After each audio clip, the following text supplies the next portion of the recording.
মোৰ গান হও বহু আস্থাহীনতাৰ বিপৰীতে এক গভীৰ আস্থাৰ গান। মোৰ গান হোক কল্পনা বিলাসৰ বিপৰীতে এক সত্য প্ৰশস্তিৰ ধ্যান। মোৰ গান হোক বহু আস্থাহীনতাৰ বিপৰীতে এক গভীৰ আস্থাৰ গান।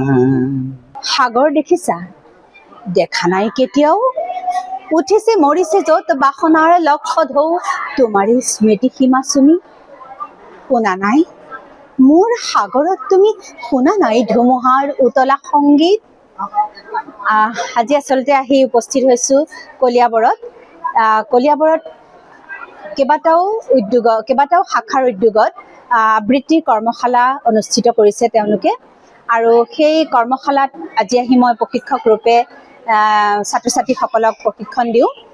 আবৃত্তি কলাক সকলোৱে আজি হৃদয়ত লৈছে আৰু সেয়ে আমি বিভিন্ন সময়ত আবৃত্তি প্ৰশিক্ষণত ভাগ লৈ তেওঁলোকৰ পৰা আমি আবৃত্তিত যাতে সকলো ওলাই আহে বা গাঁৱে ভূঞে নগৰে চহৰে আবৃত্তিক এক উচ্চ পৰ্যায়লৈ লৈ যাব পাৰে, তাৰ বাবে আমি সময়ে সময়ে প্ৰশিক্ষণ দি আহিছোঁ। সেয়ে আজি আমি কেইবাটাও আবৃত্তিৰ ওপৰত কবিতা তেওঁলোকক শিকোৱা হ'ল। আৰু আবৃত্তি যে এক শিক্ষণীয় বিষয় আৰু ইয়াত যে শিকিবলগীয়া বহুত কথা আছে এইখিনিও তেওঁলোকক অৱগত কৰোৱা হ'ল। আৰু আবৃত্তিক আমি হৃদয়ত ল'ব লাগে, যিহেতু আবৃত্তি কলা হ'ল বৈদিক যুগৰে এক কলা। আৰু শাস্ত্ৰসমূহ আমাৰ এটা সময়ত আবৃত্তিৰ জৰিয়তে শিষ্যসকলক শিকোৱা হৈছিলে। মহাভাৰত ৰামায়ণৰ পৰা আদি কৰি সকলো বেদসমূহো আবৃত্তি কলাৰ জৰিয়তেহে আচলতে কৰোৱা হৈছিলে।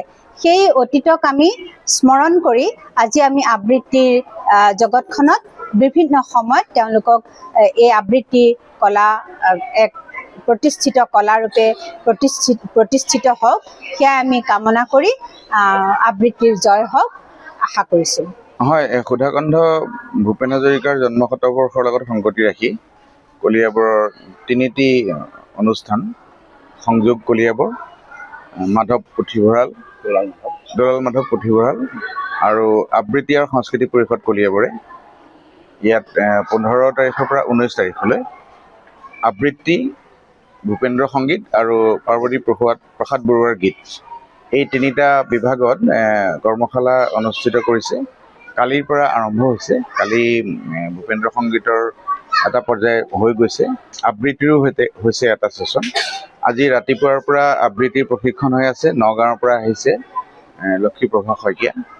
তাৰপিছতে দুপৰীয়া এতিয়া অকণমান সময় বিৰতি হ'ব। তাৰপিছতে আমি আকৌ ভূপেন্দ্ৰ সংগীত আৰু পাৰ্বতী প্ৰসাদ বৰুৱাৰ গীতৰ কৰ্মশালা হ'ব। ইয়াৰে সমল ব্যক্তি হিচাপে মই আছোঁ, নয়নজ্যোতি শইকীয়া। তাৰপিছত কলিয়াবৰৰ এগৰাকী জ্যেষ্ঠ শিল্পী গিৰিজ গায়ন, আমাৰ প্ৰদীপ শৰ্মা ডাঙৰীয়া গীত সংগীতৰ লগত জড়িত, তেওঁ এগৰাকী ভাল শাস্ত্ৰীয় সংগীতৰ শিক্ষক প্ৰশিক্ষক। তাৰপিছত মুহিধৰ শইকীয়া কুঠৰীৰ পৰা আহিছে, তেওঁ গীত শিকাব। বৰ্তমান আমাৰ লগত উদ্যোক্তাৰ ফালৰ পৰা মাধৱ পুথিভঁৰালৰ মোৰ বন্ধু জোনমণি বৰঠাকুৰ আছে আৰু ৰঞ্জিত ভট্টাচাৰ্য, তেওঁ বৰ্তমান ওলাই গৈছে অকণমান। ৰঞ্জিত ভট্টাচাৰ্যৰ গোটেইখিনি তত্বাৱধানত এই অনুষ্ঠানটি আয়োজন কৰা হৈছে। ছাত্ৰ ছাত্ৰীসকলক পুৰণি সোণসেৰীয়া গীত, ভূপেন হাজৰিকাৰ যিহেতু জন্ম শতবৰ্ষ চলি আছে তাৰ এটা আভাস দিয়া, আৰু পাৰ্বতী প্ৰসাদ বৰুৱা, অসমৰ ৰাইজে জানে গীতিকবি পাৰ্বতী প্ৰসাদ বৰুৱা। আৰু আটাইতকৈ ডাঙৰ কথা হ'ল যে পাৰ্বতী প্ৰসাদ বৰুৱাৰ গীতকেইটা জনসমাজত প্ৰতিষ্ঠিত কৰিছিলে ডক্টৰ ভূপেন হাজৰিকাই। অকণমান বঢ়াই কোৱা হ'লেও ভূপেন হাজৰিকাই নগোৱাহেঁতেন হয়তো পাৰ্বতী প্ৰসাদ বৰুৱাৰ গীতকেইটা গীত হিচাপে অসমত চিনাকি নহ'লহেঁতেন, কবিতা হৈয়ে থাকিলেহেঁতেন বা আন পৰ্যায়ত থাকিলেহেঁতেন। গতিকে এই সোণসেৰীয়া গীতখিনি শিশুসকলৰ মুখত দিবলৈ এটা প্ৰচেষ্টা চলোৱা হৈছে, যাতে অনাগত ভৱিষ্যতে তেওঁলোকে অসমৰ সাংগীতিক ঐতিহ্যটোৰ সন্দৰ্ভত অকণমান জানে আৰু তেওঁলোকৰ সৃষ্টিৰাজিৰ চৰ্চাৰ যোগেদি নতুন বাট ল'বলৈ তেওঁলোকে যাতে এটা সুবিধা পায়, প্ৰেৰণা পায়, তাৰ কথা চিন্তা কৰি এই কৰ্মশালাভাগ আয়োজন কৰা হৈছে।